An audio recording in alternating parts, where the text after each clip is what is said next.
नमस्कार। हिमालय की गोद में बसा एक छोटा सा शांत देश भूटान, जो अपनी खूबसूरती के लिए जाना जाता है। पर क्या आप जानते हैं कि यही देश दुनिया की नज़रों से छिपकर क्रिप्टो की दुनिया में एक बहुत बड़ा खेल खेल रहा है। आज हम भूटान की इसी हैरान कर देने वाली कहानी को समझने वाले हैं। तो चलिए सीधे उस सवाल पर आते हैं जिसने पूरी फाइनेंशियल दुनिया का ध्यान अपनी ओर खींच लिया है। आखिर भूटान जैसा देश अचानक लाखों डॉलर के बिटकॉइन क्यों बेच रहा है?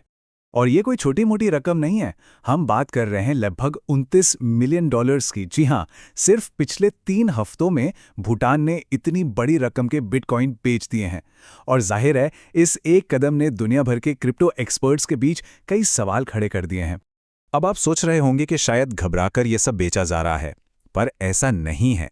ये कोई एक बार की बिक्री नहीं लगती, बल्कि ऐसा लग रहा है कि ये देश के क्रिप्टो होल्डिंग से धीरे धीरे पैसे निकालने की एक सोची समझी रणनीति का हिस्सा है। पर सुनिए, असली कहानी ये नहीं है कि वो बेच क्यों रहे हैं। सबसे दिलचस्प सवाल तो ये है कि भाई उनके पास इतने बिटकॉइन आए कहां से। और यहीं से कहानी एक बहुत ही अप्रत्याशित मोड़ लेती है। और इस सवाल का जवाब छिपा है भूटान के सबसे बड़े खजाने में, उसके पहाड़ों और नदियों में। जी हाँ, ये एक अनोखी राष्ट्रीय रणनीति है जो पूरी तरह से देश के कुदरती संसाधनों पर टिकी हुई है। देखिए, बात कुछ ऐसी है कि भूटान बहुत ज्यादा मात्रा में क्लीन हाइड्रो पावर यानी पन बिजली पैदा करता है। इतनी ज्यादा कि देश की जरूरतें पूरी होने के बाद भी एक बहुत बड़ा हिस्सा बस यूं ही बर्बाद हो जाता था।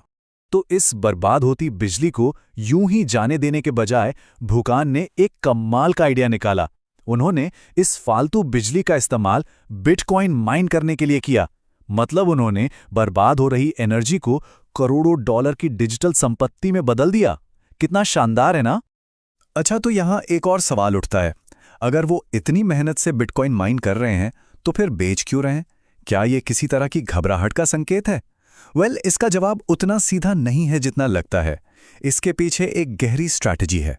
इसे घबराहट में बेचना नहीं कहते, इसे कहते हैं ट्रेजरी मैनेजमेंट। ये एक बहुत ही कॉमन और स्मार्ट बिजनेस प्रैक्टिस है जिसमें आप अपने एसेट्स को मैनेज करते हैं। जरा सोचिए, बिटकॉइन माइनिंग में खर्चा तो आता ही है ना? तो अपनी होल्डिंग्स का एक छोटा सा हिस्सा बेचकर उस खर्चे को निकालना और थोड़ा बहुत प्रॉफिट बुक कर लेना एक बहुत ही समझदारी वाला फैसला है। इसका मतलब ये नहीं कि उनका क्रिप्टो से भरोसा उठ गया है, बल्कि ये एक मजबूत फाइनेंशियल प्लानिंग का सबूत है। चलिए अब जरा आंकड़ों पर नजर डालते हैं, क्योंकि नंबर्स कभी झूठ नहीं बोलते और ये आंकड़े उनकी पूरी रणनीति की एक बिल्कुल साफ तस्वीर हमारे सामने रख देंगे। यहीं पर पूरी कहानी का निचोड़ है। हाँ, ये सच है कि उन्होंने लगभग 29 मिलियन डॉलर के बिटकॉइन बेचे हैं, लेकिन उनके जाने पहचाने वॉलेट्स में अब भी लगभग 372 मिलियन डॉलर के बिटकॉइन मौजूद हैं। तो इसका मतलब क्या हुआ? मतलब साफ है, जो उन्होंने बेचा है वो उनके विशाल डिजिटल खजाने का 8% से भी कम हिस्सा है। सिर्फ एक छोटा सा टुकड़ा।